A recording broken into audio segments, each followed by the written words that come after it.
uns tweets que eu coloquei um pouco antes de eu sair de casa hoje, um pouquinho antes de eu almoçar.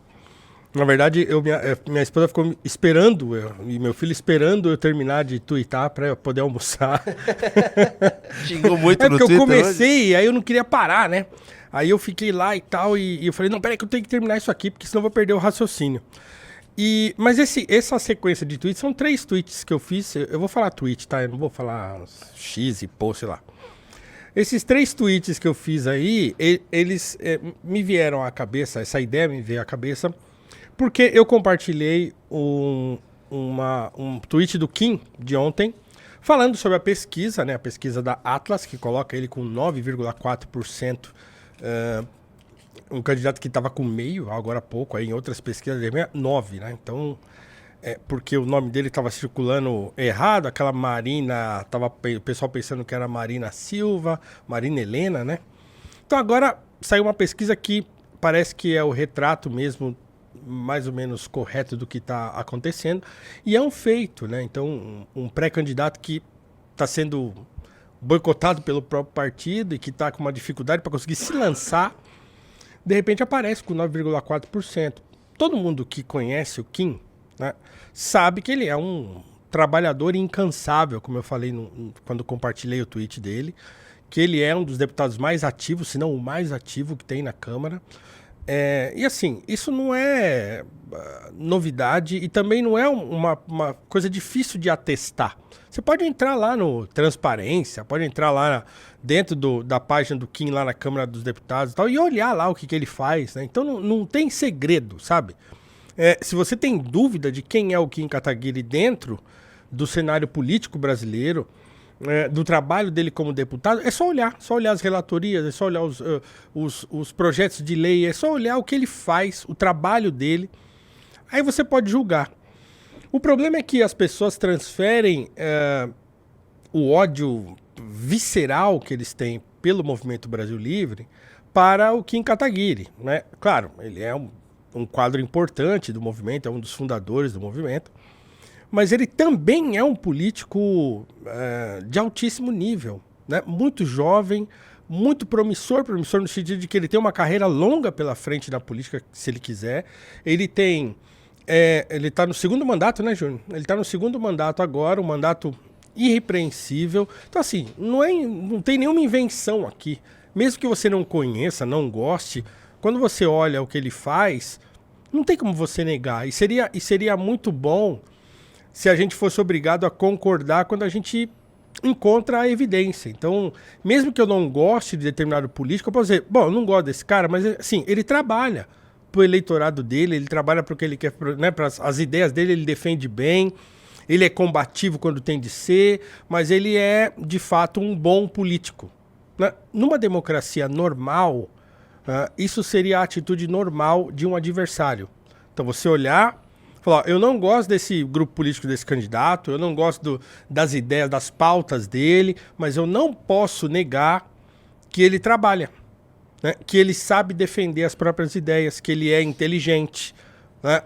Que ele é econômico, que ele é honesto, que não tem caso de corrupção em que ele está envolvido. Então, assim, numa democracia saudável, esse seria o jogo, né? E o game seria um game de propostas. Então, assim, ó, eu que sou um candidato de esquerda, tenho as propostas XYZ, e eu que sou um candidato de direita, tenho as propostas XYZ, e aí a sociedade vai avaliar as propostas de um e de outro lado e fala, bom, prefiro esse, prefiro aquele e tal.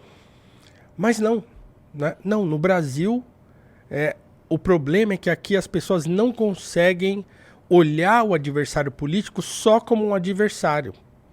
Ele é um inimigo. Então eu queria ler os tweets que eu fiz para você que ainda não viu e fazer uma pequena reflexão a respeito disso, porque eu acho importante, né, no cenário em que a gente está, falar sobre isso, né? Então, eu escrevi o seguinte. Tá na tela, Júnior? Não sei se... Agora está na tela. Tá. Então, olha lá, ó. O que é absurdo e absolutamente incoerente em qualquer militância política, mormente à esquerda, porque sim, a esquerda é violenta, ela é muito violenta na internet e também fora da internet, bom, haja vista, né, o caso Glauber Braga, recentíssimo agora, né? Numa democracia de brincadeira como a brasileira, é a demonização do adversário. Isso denota fragilidade, medo e uma incapacidade de oferecer algo que não seja o alarmismo pueril. Então, o primeiro ponto é esse aí, antes de continuar, Júnior.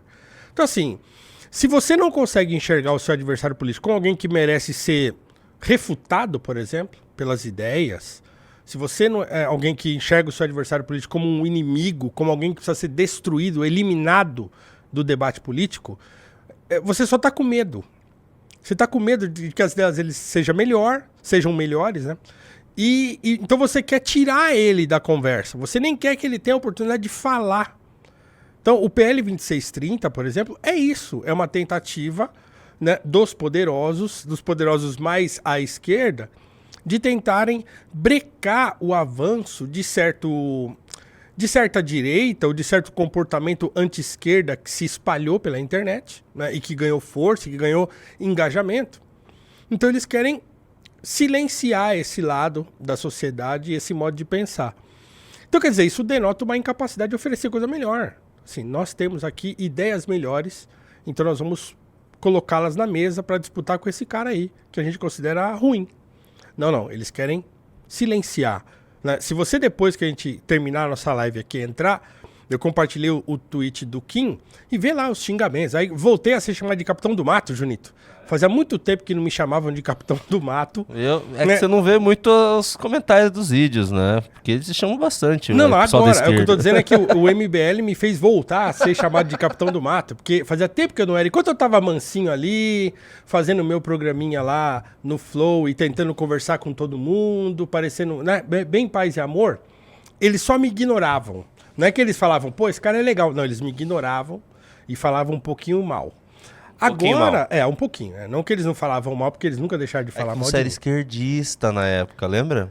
Não, mas aí é o outro lado, né? O outro lado me considerava esquerdista. Eu tô dizendo da esquerda propriamente dita. Eles me consideravam assim, eles sempre me consideraram um cara esdrúxulo, pra dizer o mínimo.